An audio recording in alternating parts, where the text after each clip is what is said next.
দর্শক, রাস্তার পাশে আজব এক মুড়ি ভাজার মেশিন দেখতে পাচ্ছেন। সেই মেশিনে কিভাবে মুড়ি ভাজি করে তার সম্পূর্ণ প্রসেস আজ আপনাদের দেখানোর চেষ্টা করব। আপনি কিভাবে মুড়ি ভাজি করেন আমাদের একটু দেখান। এই যে পাবলিক ফাংশনের মুড়ি ভাজি বাড়ি থেকে চাইল নিয়ে আসে, জি জি, আমি এখানে মিল করছি, এই মুড়ি ভাজি দিই। তার ভিতরে এই যে চাইল দেব, এই যে চাইল দিলাম, এখন লবণ পানি দেব, এই যে লবণ পানি দিলাম,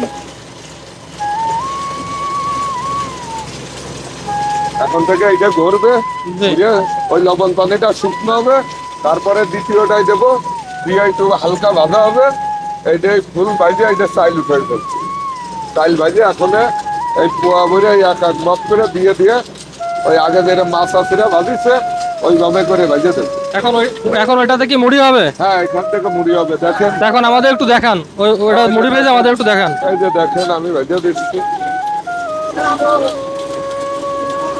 এই যে বালি দিয়ে, বালি হিট আছে, আমি এই যে এখন চাইল দেবো এর ভিতরে,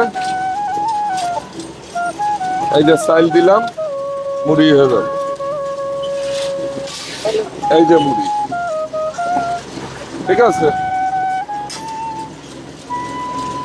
আপনি ঘন্টায় কত কেজি চাউল ভাজতে পারেন? ঘন্টায় 40-50 কেজি চাইল ভাজতে পারবো।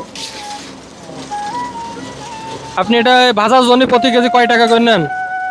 প্রতি কেজি 18 টাকা। এই মুড়ির মান কি ভালো?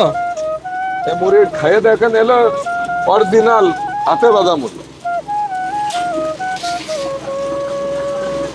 শোনেন, মুরব্বির কাছে আপনার মুড়ি কি ভালো হয়েছে? ভালো হয়েছে?